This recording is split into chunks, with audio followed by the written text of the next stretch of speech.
yang disebut untuk apa gaining trust ya. Ada salah satu penelitian yang mengatakan bahwa untuk gaining trust seseorang sebenarnya nggak gampang ya.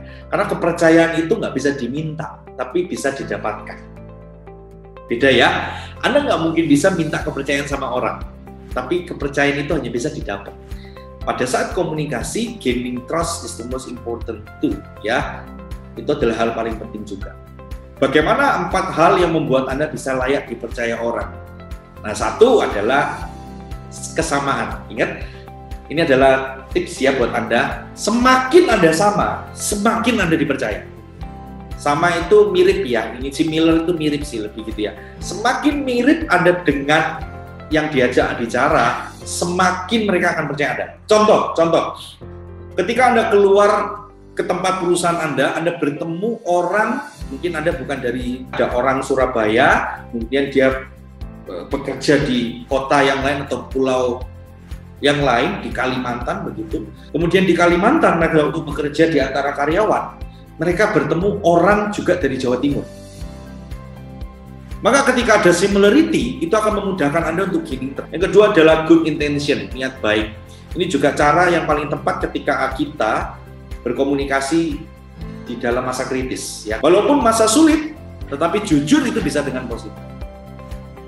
Ya. Yang ketiga adalah kompetensi. Orang akan trust kepada Anda. Tadi saya bilang ada kemampuan manajerial itu penting. Kalau Anda punya kompetensi, kemampuan juga, skill set juga yang berkaitan dengan manajerial atau berkaitan dengan kompetensi Anda.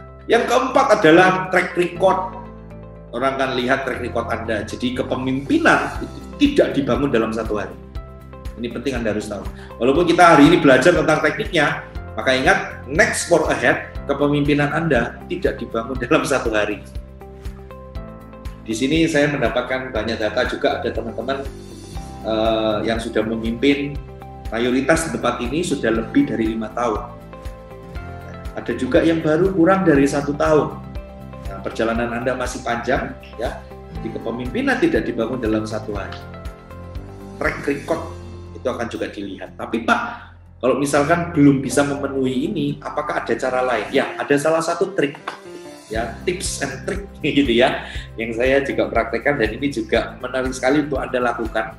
Yaitu ada salah satu metode, ya, namanya metodenya adalah pacing and leading, ya. Ini adalah salah satu metode yang dipakai juga di beberapa tempat untuk selling, untuk apapun ya. Itu namanya pacing and leading. Pacing itu ada 2 langkah, yaitu namanya mirroring and matching. Ketika Anda berbicara bareng dengan orang di depan Anda, maka yang harus kita lakukan adalah melakukan namanya pacing. Pacing itu adalah mirroring sama matching. Ini adalah untuk influence mereka, ya, bukan hanya gaining trust mereka, yaitu supaya mereka mengikuti apa yang kita lakukan, apa yang kita katakan, ya.